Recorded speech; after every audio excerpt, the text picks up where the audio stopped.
Welcome to the Orange Socks podcast. This is an incredible treat for me. This is an absolute incredible treat for me. Thank you very much. I'm sitting with Rabbi Yossi Paltiel in his dining room, and I'm a big fan. I think I've told you that a few times. Right? Never seen you on the spot. This podcast is titled Orange Socks, and it's about exploring creativity and Judaism. Creativity and Yiddishkeit. It's based on a painting of mine, which is this is a recreation of it. So it's a line of Chassidim. Have you seen this before? Maybe a line of Chassidim, and then one guy is wearing orange socks. Can you I did until you see it. I see the orange socks. Yeah, so that's what it is. It's 10 inches tall, 30 inches wide. A line of Chassidim, 12 Chassidim, 12 Shvatim. I don't know. You can read into it whatever you want. Everyone's on the straight and narrow. So how many yarmulkes have you made like this? I made a batch of 100 yarmulkes. Right now I haven't gotten to put them on my website. I wear them myself, but it's been an evolving concept of uniqueness within the community, creativity, finding creativity in Yiddishkeit. So before I give you the floor, I want you to know, I've told you, but I'll say it for the record, is that one particular farbrengen of yours really changed the trajectory of my life and changed the trajectory of my creativity. And that's the farbrengen of Yud Aleph Nissen. I meant to look it up this year, which one it was. It's from a while ago. It's still from on the yeshiva.net days. And Yud Aleph Nissen talking about the Rebbe's Tem Tzayim. And the history of the Tem Tzayim, as the Rebbe shared them with the world, and the impact that had on the world. And we've been taught since yeshiva and cheder and so on this idea that every mitzvah we do has an impact. But the way you described it, it really concretized with me this idea that mamash, every mitzvah we do, every action we do creates a change in the world. And from there, a lot of my work has been about these mitzvah objects and this explosion of energy that depict the ruchnius, the spirituality that comes from this explosion of energy. So, and I've depicted it in many different forms, and it's a continuing, evolving practice. But this idea of the impact that we can have, and taking a concept from Chassidus, from Torah, and for me, it was just a perfect way of communicating it. I've done it with, of course, painting and three-dimensional and augmented reality and many different things. So that's my thank you to you. I don't get any credit for that. Yeah, that's it. You were the one who explained it and shared it. Okay. But creativity and Yiddishkeit. Again, I listen to your shiurim all the time, so it's a little strange me talking and you listening, but I don't know, where do you begin? The one other thing that really struck me is your description in your Tanya classes, your in-depth Tanya classes, your description of the creative process, Chachma, Bina, and so on. So the floor is yours. So you're not asking me a question. You're just asking me to offer my insight. I can ask you questions, but the relationship between creativity and Yiddishkeit. It's very easy to be tzufrum. It's very easy for a Rav. I actually had a project. There was a mural somewhere here in town. Here in Crown Heights, and there was a possibility of painting a mural, and the person I was dealing with said, absolutely, here's the wall, go for it. I have to check with my board. And one of the members on the board said, and I had a whole conversation with him, and the conversation was, what would the Rebbe really want? And I said that Rebbe absolutely would want to paint a mural of depicting the Rebbe's Tem Tzayim, again, inspired by that farbrengen. And he hummed and he hawed, and he ended up saying no. Why? Because it's easier to say no than to say yes.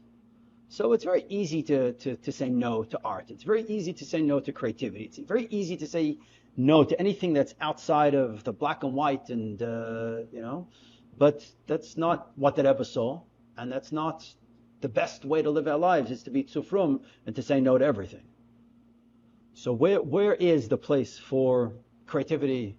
Maybe we start from the beginning. Where's the place of creativity in Chassidus?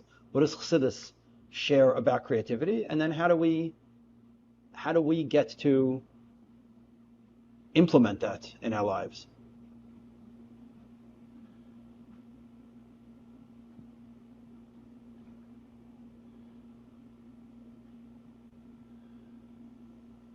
I'm thinking. Go for it.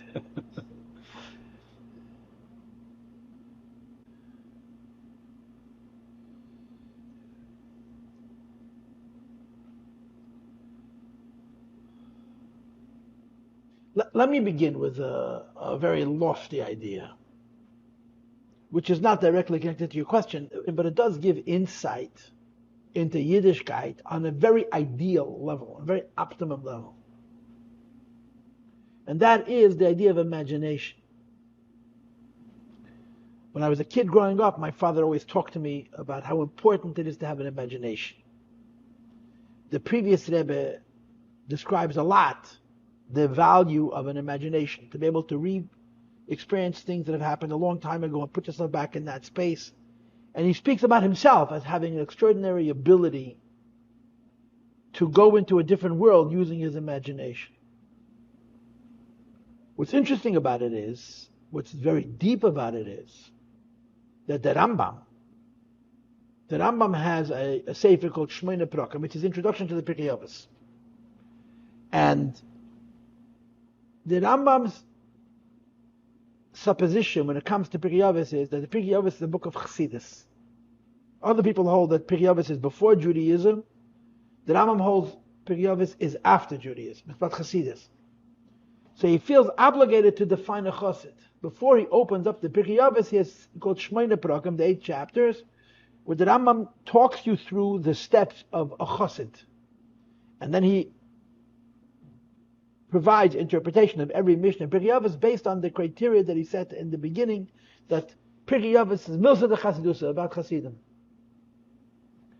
And basically, a chassid is a person who's beyond the ordinary in his relationship with HaKadosh Baruch Hu, with God Almighty. And the end of it is actually prophecy. In the Rambam's thinking, the end of a chassid is enlightenment. The end of a chassid is that he experienced something transcendent, bigger than him. The ultimate chassid, as he depicts it, is Moshe Rabbeinu, the greatest of the prophets.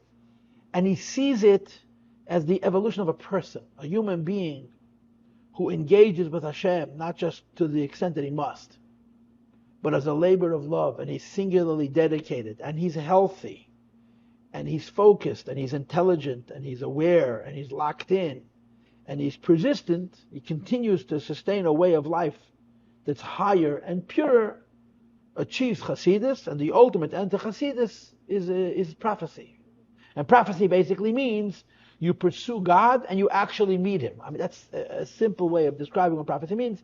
Whatever that experience is like, but that's what prophecy. The end of a Chassidus is Nevuah. But in the course of that, he describes what a person is.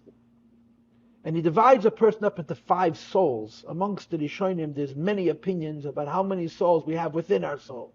Some say 3, some say more. The Rambam says there's 5 souls. The highest soul is the intelligent soul, the abstract intellectual soul. The second soul is the soul of imagination. The third soul is the soul of emotions. The fourth soul is the soul probably of the senses, what you and I would call the arts. And the fifth soul is the soul that has to do with biological function, metabolism, things that happen by themselves. And the Rambam therefore places enormous significance in dimyon, in being able to visualize and to picture and to imagine. He places it above what you and I would call psychology, the ability to understand the human spirit on an emotional level.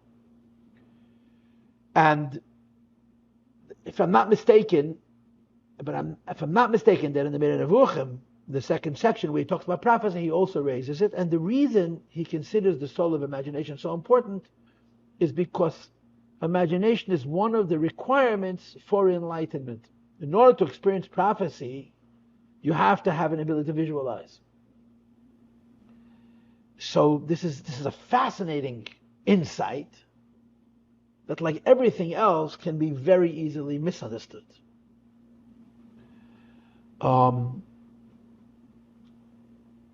Because The Rambam is not speaking like a psychologist.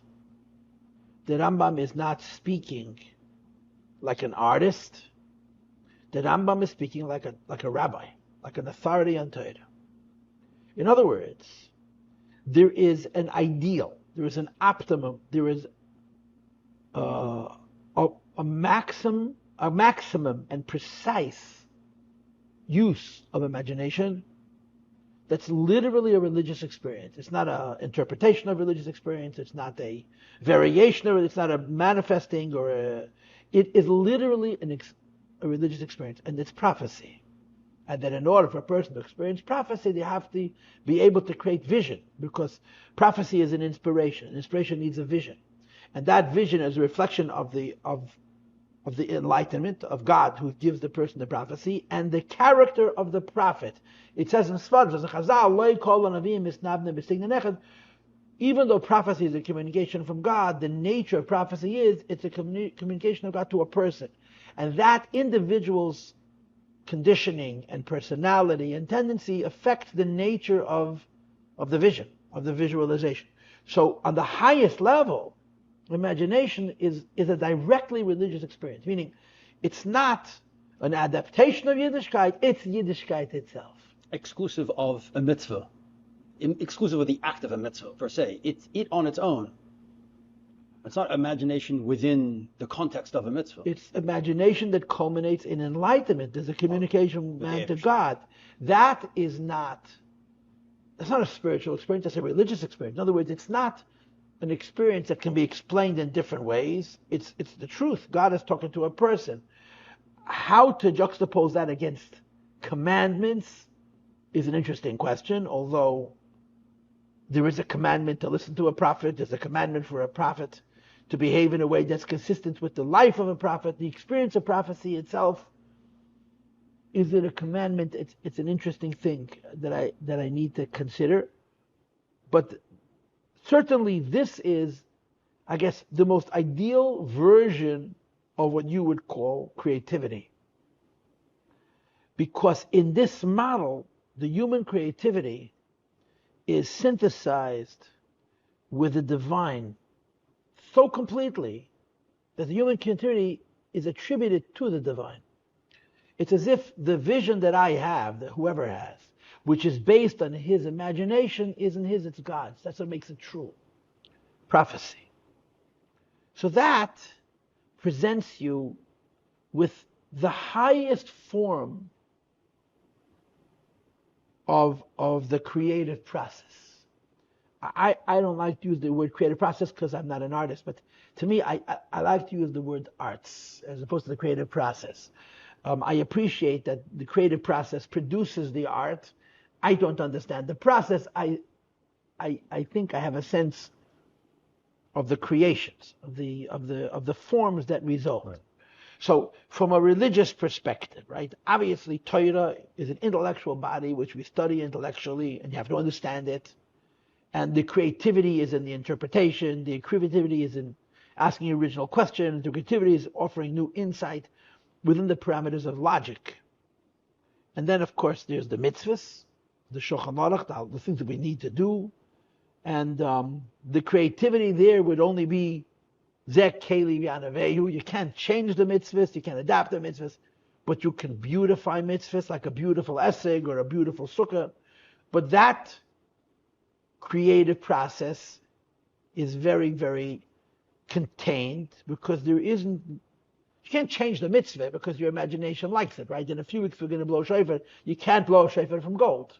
Right. You can't use a tip of plastic or gold on your shofar. It's not kosher because you can't change the mitzvah. So the creativity is contained in the kind of way that the mitzvah remains what it is, and the creativity is secondary to the mitzvah, and it doesn't offset the mitzvah at all.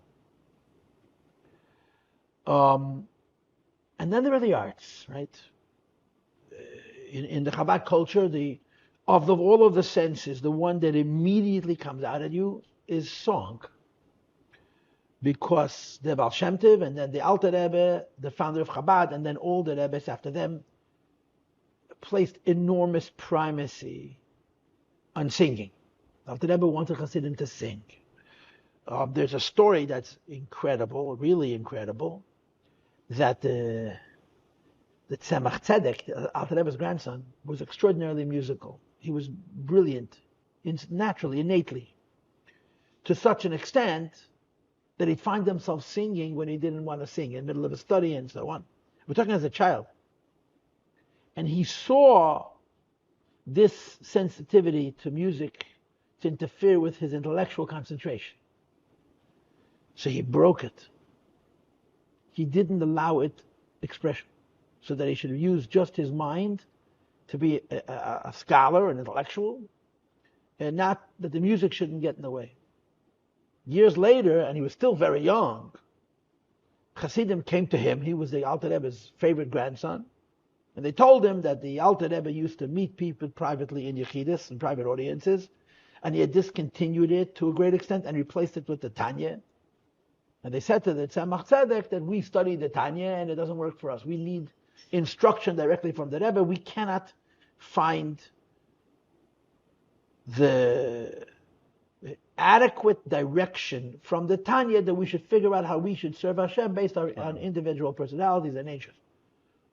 So the Tzemach Tzedek went to his grandfather, who was very much alive, and he said to him, the Chassidim are complaining that the Tanya doesn't work for them. And the Alter Rebbe said, because Tanya is only half. The other half is Negina. Imagine. The other half is melody. Half of being able to achieve what the Alter Rebbe is directing a person to achieve in Tanya is melody. So that's unreal. Explain that. It's extraordinary. What does that mean? It's not a small percentage. It's, in other words, 50%. A very, very important part of being able to actualize. I mean, to say this in terms, the Tanya is a book that if you needed to describe it in the scheme of this conversation, that gives a person a challenge. It's the ultimate challenge you give any human being. Maximize yourself, don't waste yourself, and own yourself. No force outside of your will should ever control what you do, when you do, how you do. Meaning, the Tanya's challenge to a person is that your goal is to be a complete master of yourself. Whatever you want to do, you should be able to do. Whatever you don't want to do, you should have the ability to not do it. And you should use every one of your faculties 100% to the fullest extent possible, which is, it's a hypothetical ambition. It's impossible. Maybe the biggest tzaddikim, but it's the aspiration, it's the goal, it's the direction. And what the Tanya does is it challenges you, and it also provides technique. The challenge is by saying anything less than that is beneath you. You don't want to be a failure. And of course, the Alter Rebbe doesn't speak in the language of the street, but the implication is, if you could do better, why would you do worse? It's a challenge. But he also gives techniques. He teaches you methods by which a person can gain mastery over himself. And there's different methods based on different personalities. One is a more intellectual method, one is a more visual method. There's various different methods within the Tanya how a person should be able to take this challenge and succeed at it. So the book challenges you. The book provides methodology, and it teaches you technique. And you can't really learn the Tanya by yourself. You need a teacher. If you have a proper teacher, you can accept the challenge. You can find a method that speaks to you, and you can apply the technique to your life, which is extraordinary. It's enormous. It's a life's work. It's a life's work. That life doesn't. You still have to live your life, but your whole life is invested in bringing yourself to a point of, we call it Beinani, an intermediate, right? An average person, but not the average person in the bell curve sense. Average person in the optimum sense, right. In the ideal sense, in what a person could be. The ultimate of what you could do. Right. But it's called average because we can all do it. Right. So where does music come in? How does Negina fit into this scheme? To be sure, I don't know what the Alter Rebbe meant. But if you understand the type of music that Hasidim sang, there's music which is bitter. There is music which is longing. There is music which is joyous. And there is even music which is pleasureful. It speaks about a pleasure acquired. Music is one of the senses. It's not brain hard. It's not complicated in that way. If you understand the interface between what Chassidus calls the koiches and the chushim, the faculties and the senses. The faculties are the brain and the heart. They have one system of operation, and the five senses: seeing, hearing, smelling, tasting, and touching. And many times when they talk about the chushim, they include literature and oratory, writing and speaking as one of the senses, even though technically it's not one of the five senses. Right. In other words, it's an artistic form. And the position of Chassidus is that when you use your mind and your heart, there's a lot of steps to observe, to interpret, to predict, to test, and to determine. And then after you do all the experiment, they have to do it. The senses, the way I see it in the Maimorim, is the short route to the soul. The five senses are not complicated. The music either speaks the language of the soul or it triggers the soul directly. It passes by the brain and the heart. And the same is true with art, the same is true with dance, the same is true with literature, the same is true with all of the arts. The upside is that it's very quick and it's very powerful. The downside is that it's very difficult to sustain. The mind-heart process makes you a different person. The sensual process puts you in a different space. So the Alter Rebbe is saying you have to join the two together. Right. You use the mind-heart process to do the work. And you use the senses to motivate the work, to enrich the work, and to culminate the work, to celebrate the work. The music that's bitter and longing is motivating the work. The music that's joyous is sustaining the work. And the music that's pleasureful is articulating the success. So of course, think about it. Tzemach Tzedek, who was a boy of, I don't know what age, 11 or 12, who had gone out of his way to quiet an innate gift that Hashem gave him. That then he finds out from his grandfather that being a chassid requires one to develop a...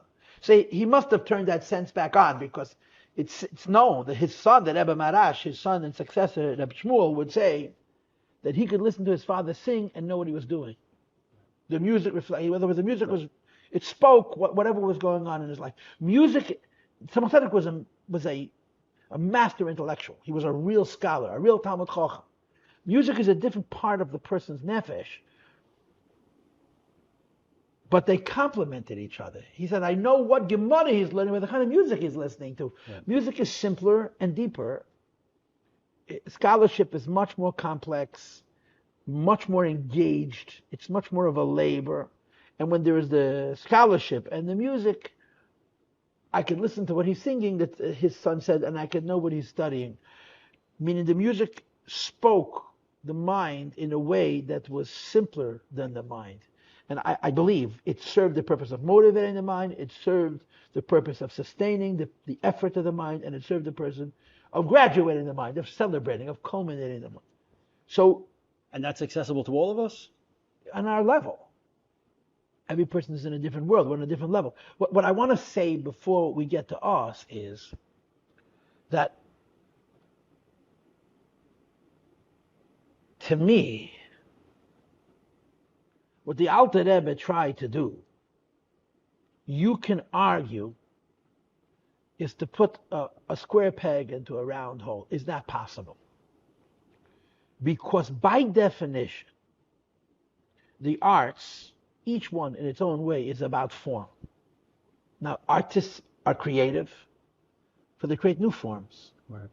And not only do artists create new forms, artists create new forms of forms, meaning over time, musicians may develop a certain type of music, and then no one's going to come along and say, we create a whole new type of music, right, which is considered rebellious, which is considered nonconformist, which is considered not following the rules. And over time, it becomes a body of its own. It takes on its own form, a new set of rules, and it has a form. But there's always a form that has an order. In other words, every duplicate, every model, every sample of that kind of art is going to conform to those rules. I remember when I was much younger, I was a young man, and I had a student in my class who was a music student. She had gone to school for many years, and she had a very high degree in music. I don't know what it was.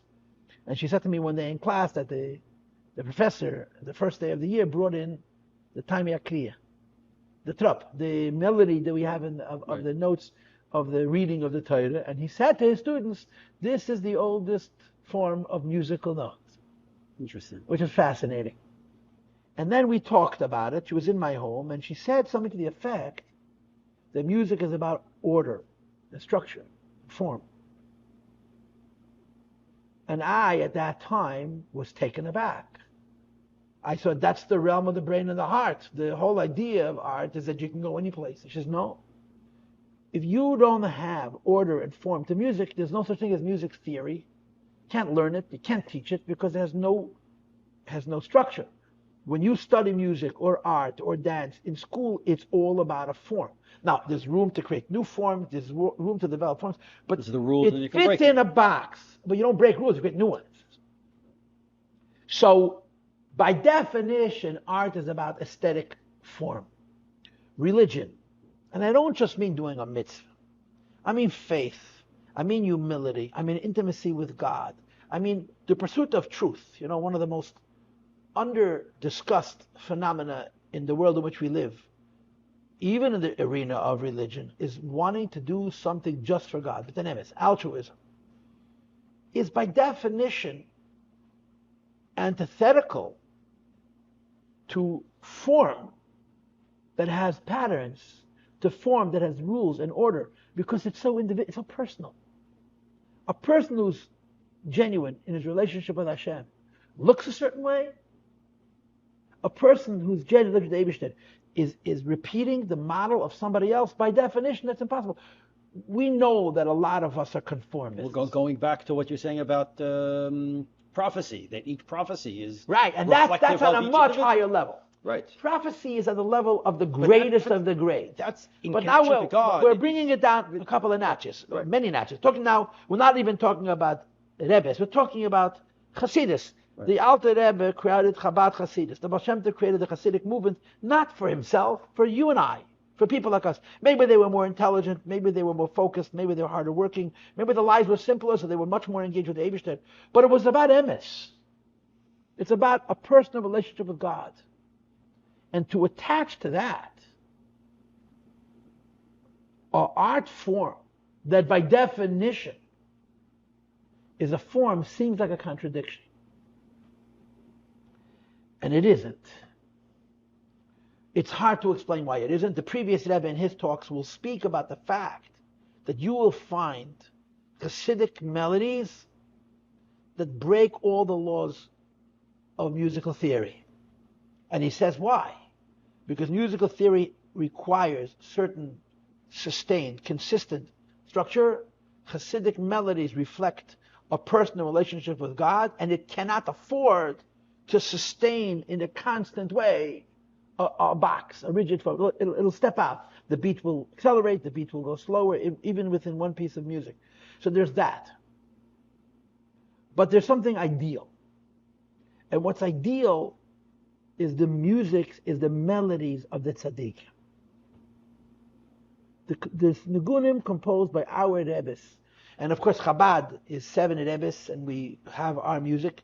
But there have been 100 Hasidic rebbes, and many of them have composed very, very important music. I'm sure you've heard of the Kalev Rebbe and of the Mojitz Rebbe. These were Hasidic rebbes who composed many nigunim. Vishnitz has a whole world of music.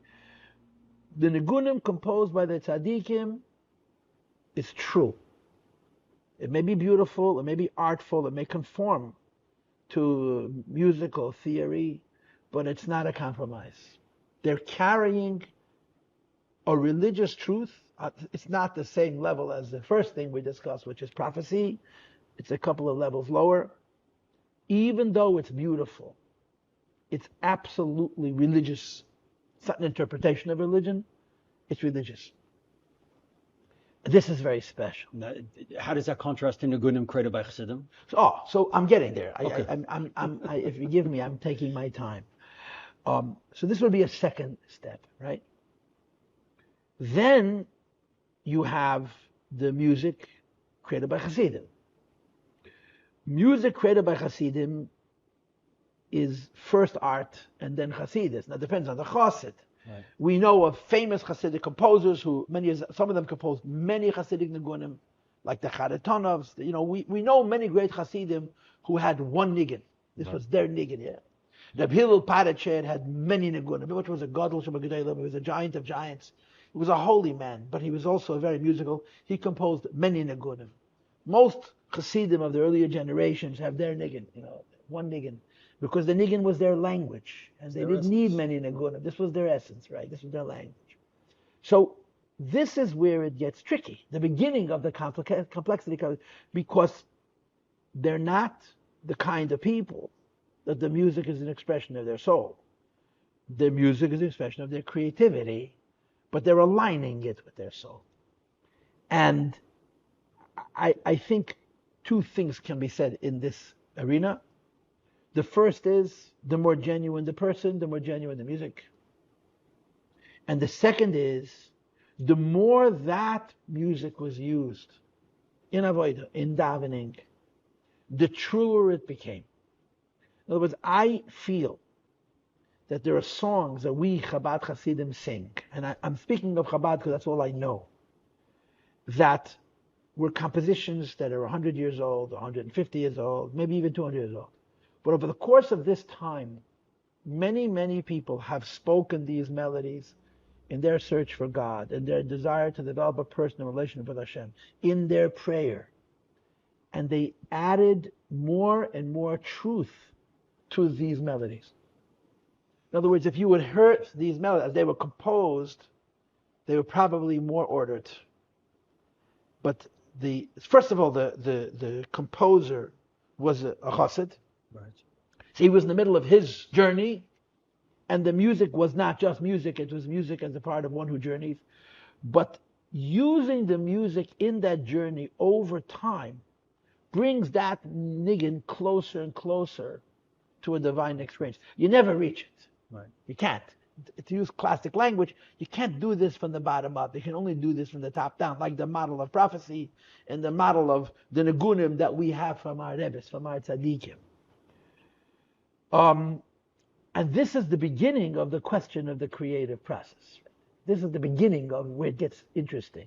I just want to throw something in tangentially.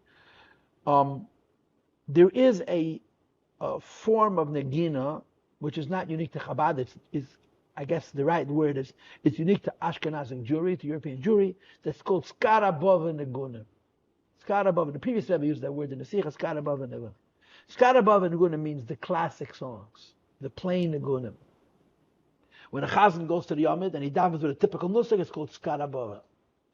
The story behind Skarabova Negunim, as I understand it, and I could be wrong, and if I am, I apologize, but this is how it was explained to me, is that Ashkenazic Jews did not sing. Period. Right. The Gemara says you're not allowed to sing the Chor. Right. Sephardic Jews did. But they lived in Europe, and in the church, they incorporated the organ, and they started to sing. And we all know that the Haskalah made it a big priority in their temples to include the organ and music.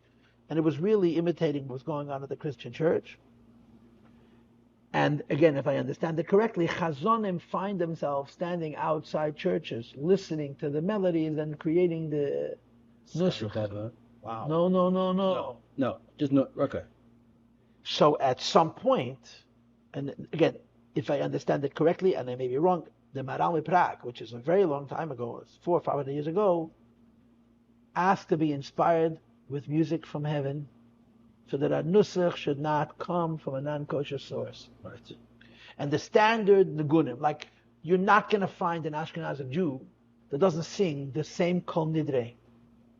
You're not going to find an Ashkenazic Jew who doesn't sing the same Kaddish by Ne'ilah, the same Kaddish by Tal and Geshem. These are melodies that go back a few hundred years. They're called Skara Baba, the standard Negina. And the way I understand it, it was Min HaShamayim. It was given to somebody, perhaps to the Maharal Prague, so the Jewish people's Negina in Shul, Nusach, shouldn't Rahman al come from the church. So that's an interesting little piece.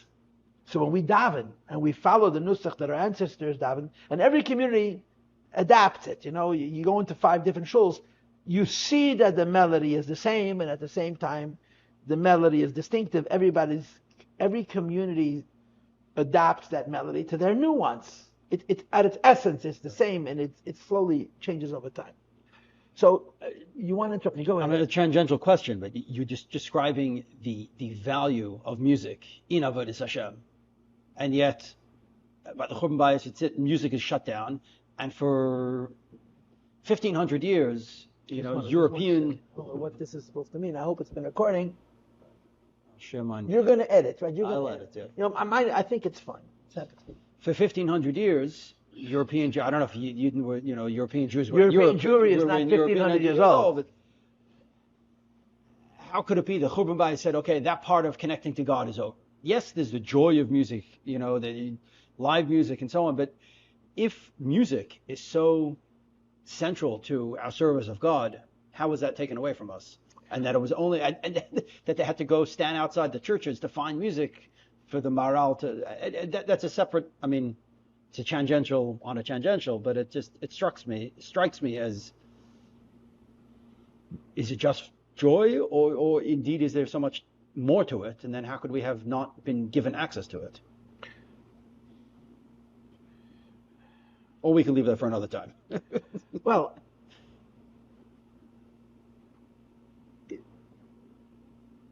the short answer to your question is, I don't know. The involved answer to the question is, you have to reverse the question. You're asking the question of a person living in the 20th century and wondering how did Jews live without music. Try to think about a first century Jew who watched the Beis Hamikdash burn. And the Chazal at that time made decrees to establish a sustained sense of mourning. Right. A sustained sense of mourning. Sustained sense of mourning. Meaning it was much deeper than not having joy. I think it was even not having pleasure. Right. They outlawed many things. They changed the customs of marriages. By weddings, Queen Chassan and Makaz would wear crowns, and there's many things that they outlawed. It was much deeper than, we don't want you to enjoy yourself or be happy. It was literally to sustain an uninterrupted sense of sadness, of mourning. Right. You and I are Chassidim. I mean, we're the biggest violators of that rule. But it's a Gemara. Right. And it's a halacha, which means we have an obligation to explain why we're going against that tradition. But if you would meet an Ashkenazi Jew, he wouldn't understand your question. Right. Because that's the way it's supposed to be. No, because let's say that it's true that music will enhance your Avodas Hashem. But will it allow you to forget the Churban? And if the answer is yes, right, then he's going to say, you're not allowed to do it. Right. And you're going to say, excuse me, 2,000 years? How long are you going to mourn? Right. And he's going to say, 2,000 years, how could you not continue to mourn? Right. And this is an example of a debate with Chassidim and Misnagdim. Right. And the Misnagdim are arguing what says in the Gemara, what says in the Halach. And you have to actually reverse the question. What is the justification for going away from that tradition? And I am one of those people who don't question the Baal Shem Tov. I don't question the Alter Rebbe, but it is a question. And without knowing with certitude, they would say to you that it's survival. Right. It's like Pekuach Nefesh. You cannot afford to mourn if it's going to kill you. Right. And this is where we came to. And at this point, that halacha had to be overturned. so to speak, in a Hasidic sense, because the Hasidic Rebbe held that without this we're not going to go on. I mean, deeper than the whole question of music is just the whole phenomenon of joy, Right. which is against halacha because of the churban. So if you think about it through the lens of the people who made these gzeres, you can actually reverse the question. Right. Right. Okay. So now let's move further along.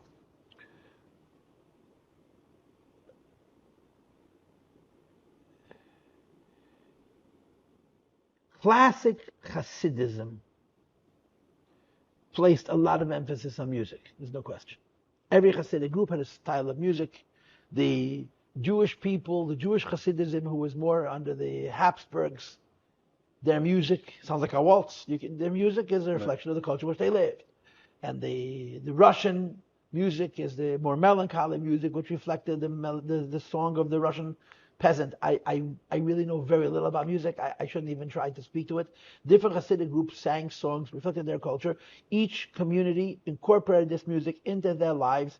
And the 2 points I made before was that they were Hasidim composing music, and then they used their music in their avodah, which refined the music over time, made it closer and closer to an ideal expression of religion, of spirituality, of the divinity, not just of creativity and art. We're living in a new world, which is relatively new. It's the post-Holocaust world where Hasidim, right? I hate to use the cliche like, but ultra-Orthodox Jews, for all kinds of reasons, not the least of which is access to wealth, have broadened their appetite for the arts.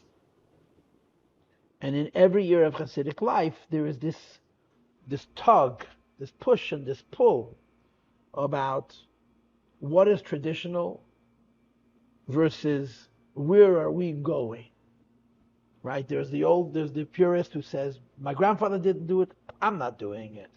My grandfather sang this song, I'm going to sing it. A different piece of music has a different beat, I'm not going to sing it. I always tell my students, there is so much Hasidic music. There's no such thing as Hasidic art. It's a new phenomenon.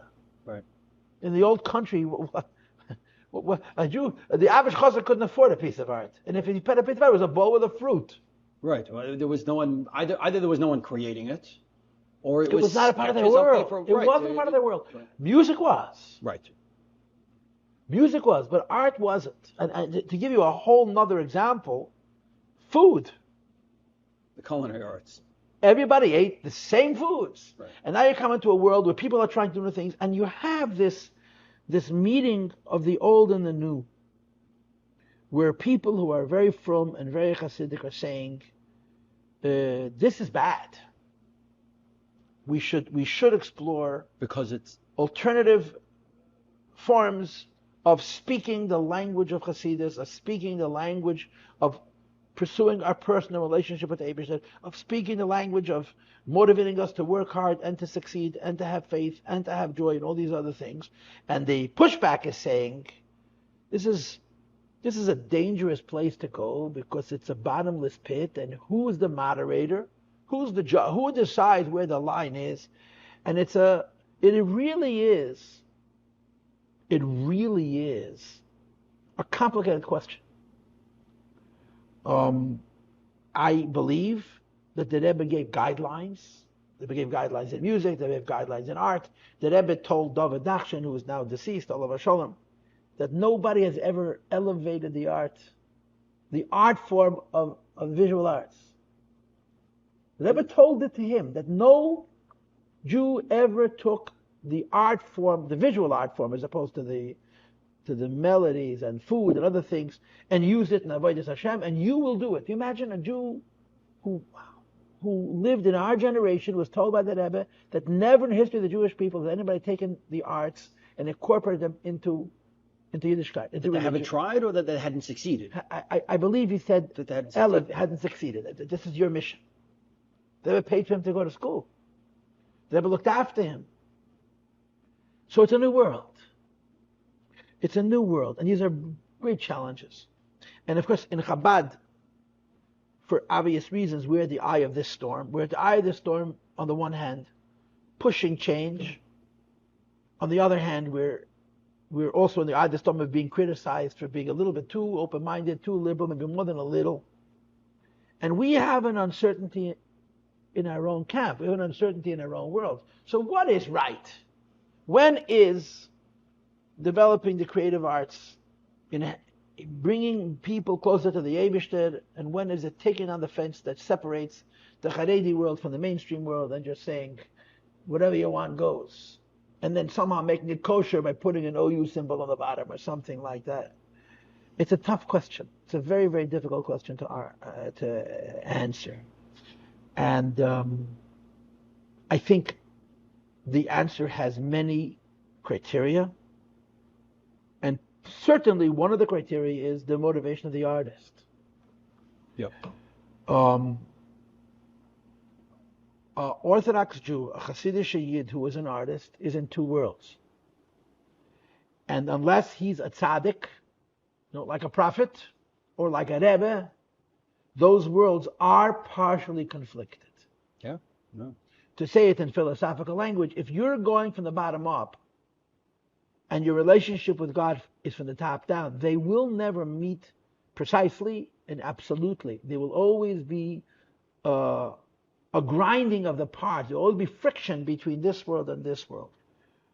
And it's the challenge of the artist as a person, that his religious life should never become secondary to his art, not only because his religious life is more important, but because the credibility of his art requires that his religious life remain primary, because otherwise he's going to make beautiful pictures and they're not going to speak. Right. They can be pretty pictures, but the whole idea of the arts is there's more to what you see than what you see, there's more to what you hear than what you're hearing, because there's a soul, there's a neshama, there's a spirit, and that soul has to be genuine.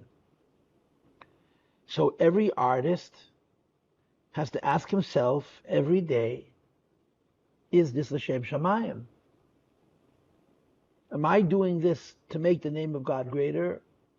Or am I doing this because I love art and I have a heter, I have a hechsher, this passes for religious art, I'm not going to get ostracized from the community, let me push the envelope as far as I can, and it's okay. So it's a personal test. Every artist has to ask himself every day, is my kavanah l'shem shamayim? I don't need to tell you that the arts historically are the place of the counterculture. Right. The arts historically are the center of rebellion, of pushing boundaries, pushing limits. Judaism is not excited about that. Judaism doesn't have boundaries, but it has very precise boundaries. Right. It doesn't have boundaries because God has no boundaries, but it has very precise boundaries. You can't create your own God. And you can't create your own version. And for this we have a Torah, and for this we have a halacha, and they have to be conformed to. So a Hasidic artist, unless he's black and white, unless he simply just makes pictures of the Rebbe, finds himself in a gray area. And he has an obligation to ask himself each day, am I doing this or am I doing this because I love art and I'm going to get away with it? And that's a serious challenge. It's a serious place to live. But I think that's very, very important. And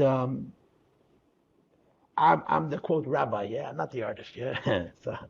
So for better or for worse, I'm supposed to speak what the Torah says. When art, religious art, stops being religious, it stops being beautiful. It doesn't say anything. And I think the artist knows that. And that's part of the artist's challenge. Do you want to make pictures that people like? Or do you want to make pictures that actually say something?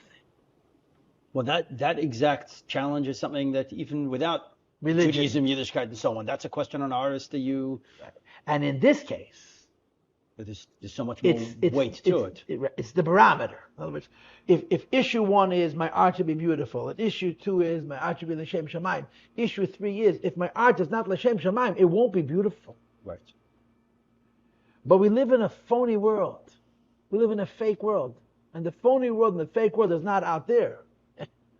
In other words, Haredi Jews have the same challenge. We want things to be beautiful. We want to conform. We want everybody else to like what we have, to think it's great. And there's a lot of dilution. Things are watered down. And so there's the religious challenges, the people who don't like changes.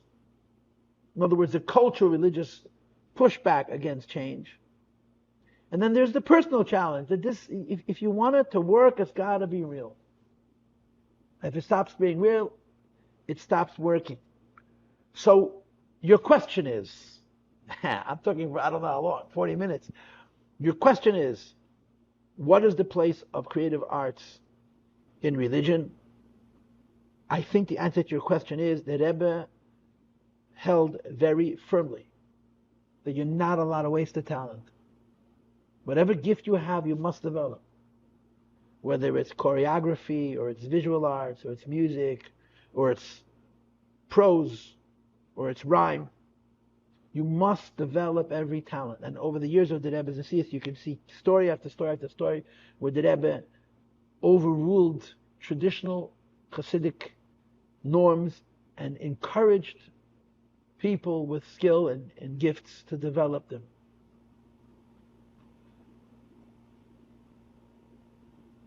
But if we cheapen the place that our religion plays in our art, we cheapen the religion and we cheapen the art. And that's the answer to the question. The answer to the question is, if you're a Rov and you have to paskin shailas, you have to have black and white guidelines, what is and what is not acceptable.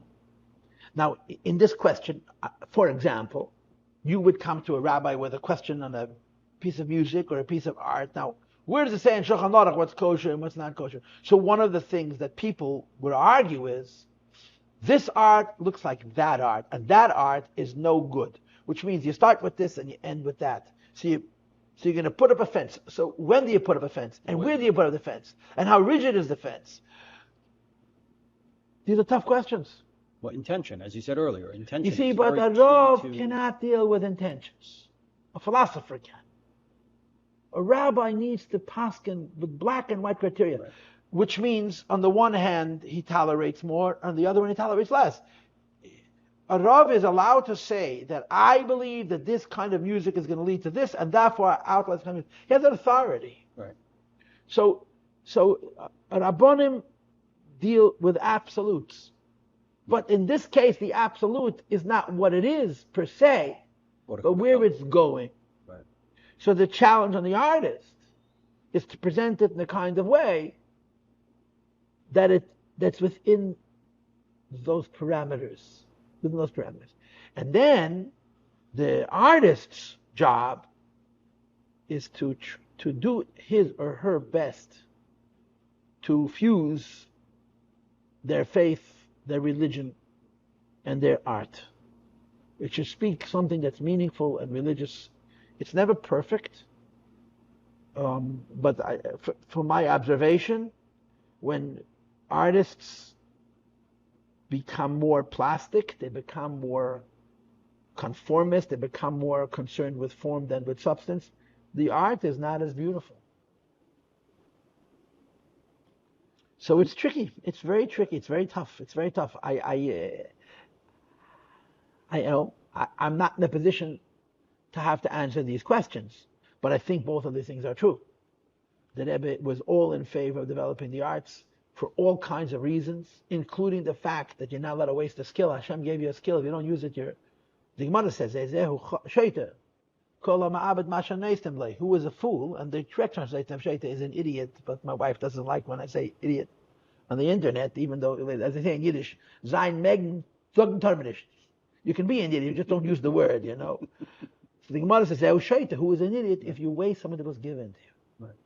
And every talent, whether it's music or dance, and you don't develop it, you must develop it.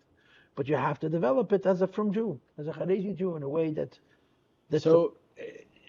Therefore, potentially, it's better to err on the side of caution.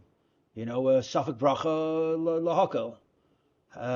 How does this conversation fit with the idea that the classic story from the Alter Rebbe about the prince and the diamond, and even allowing one drop to get in, knowing that so much will get lost at the wayside? Maybe erring on the side of caution isn't what we should be doing today. I'm not saying, I'm not throwing caution to the wind, but how does that fit in today's generation, and what license, does an artist have, a Chassidic artist have, or it comes down to halacha and you should ask a rav before you do anything, and how do they fit in together?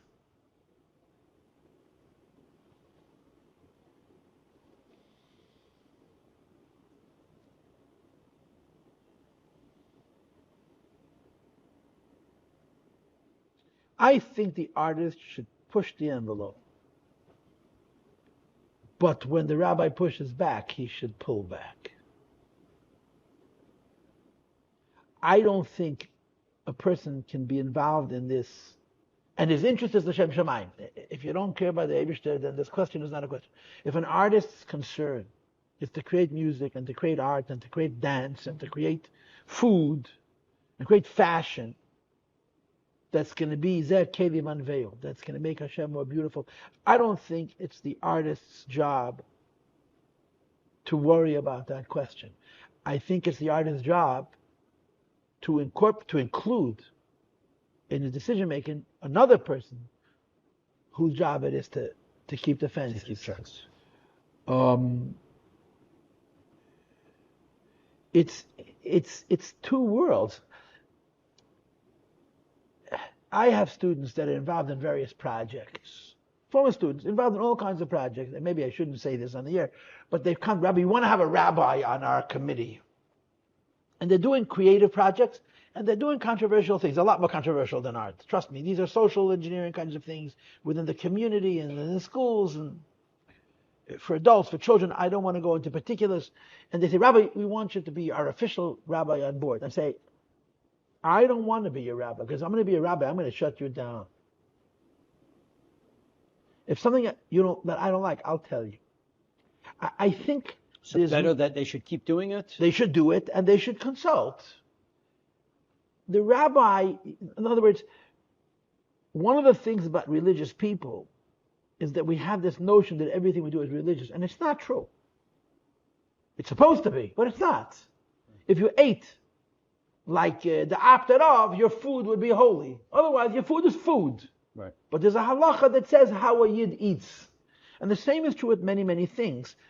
There are things that are kodesh, and there are things that are choil. There are things that we do that are holy, and there are things that we do that are ordinary. But in the life of a Jew, it's chulin al tadas kodesh. Even the most ordinary thing has the purity and the holiness. But there is a separation. There's a very big difference between an artist and a school teacher, a malamed, who's teaching children Torah. Right. Can't create new Torah. Have to teach the Torah that God gave. Right. And even there's the whole question of the creativity in the classroom. But an artist is an artist. And he should do what artists are supposed to do. But he should understand that he cannot allow himself to go off by himself, because he's going to walk away from his endeavor. Assuming that his endeavor is to create art that's going to bring God to the world, that's going to bring the precious stone, which is the base of the king's crown, to the whole world, you can dilute your art to the extent that it stops being what you meant for it to be in the first place. But the artist does what the artist does, the mashpia does what mashpia does, and they argue, they fight, they don't always get along. And the truth is someplace between the two of them. That's what I think. Now, and of course, if an artist is looking to push the envelope, if an artist is looking really to rebel, and he's trying to get away with it and to sell his art, I am not going there. That's a whole nother kettle of fish. I mean, there's many people in our community who, for various reasons, are dissatisfied and they would like to make revolution. We're not about revolution. We're not about revolution. We're not perfect, but we're not about revolution, because in most cases, when you make revolution, what you did was destroy. And what created is yet to be seen. Right. And too many people know what they don't like, but they don't have a clue what they like. And they just, mental football used to say, what's a revolution? Kill all the leaders. And what do you do next? We'll figure it out later. and you look in America, look at our last 50, 75 years, all this cultural revolution. So frequently, the cultural revolution and the social revolution was defined by things we didn't like. But we didn't replace it with anything of substance that has guidelines, that has parameters, right, that has rules. It's just, this is bad, and therefore you have nothing. That's not revolution, that's destruction. That's churban. And Americans are free people. Americans can say whatever they wish. So all of the people who are dissatisfied, they go on the internet and they protest and they claim it. And you know what? They're often right. They're often right. I'm not saying they're wrong. The question is, what's the solution? Right. And to be a troublemaker isn't a solution. To be a troublemaker is breaking the old. Sometimes the old has to be broken, but far less often, and to a far lesser degree than the revolutionary thinks. So that artist, what can I tell you? It's unfortunately, you're saying you have to have a point of if departure. If your concern to serve God, to use the creative arts in your worship of God and to bring God to other people, you have a conflict. And I think the best way to deal with that conflict is to divide the roles. You do your piece, and you have someone look over your shoulder who's understanding of the fact that there is a space between art and the Shulchan Aruch, and he leaves you that space, which is not, the line is here.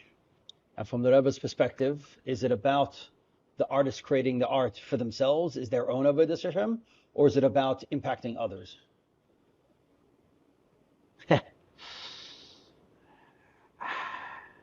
I can't imagine the Rebbe ever seeing anything that anybody ever does that's not about impacting others.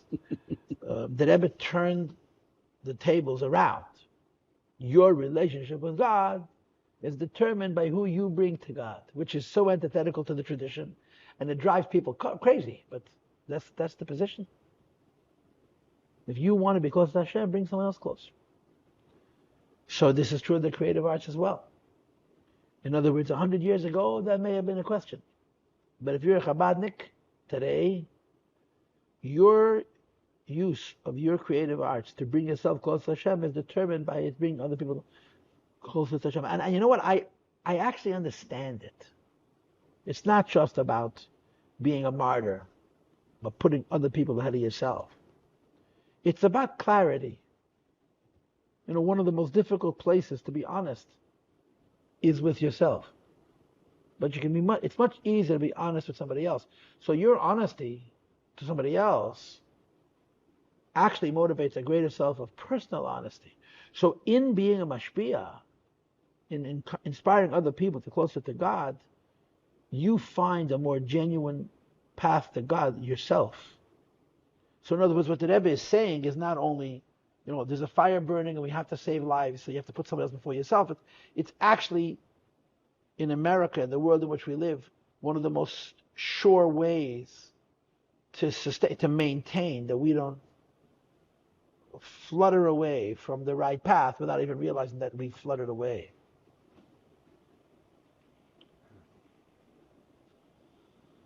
Okay.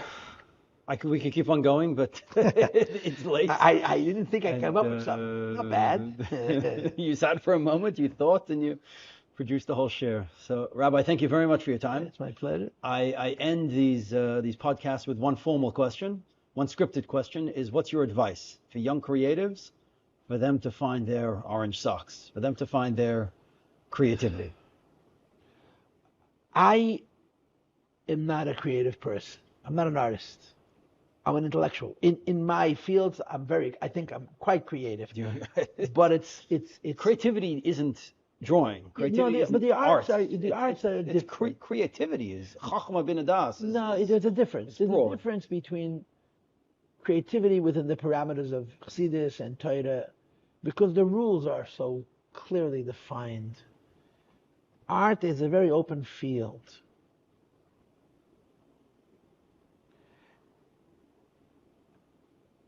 I probably could say many things to you to answer your question, but my advice to any person in any field, in any stage of his life, is work hard and don't be lazy. You'll find the truth. Now, working hard is not necessarily a religious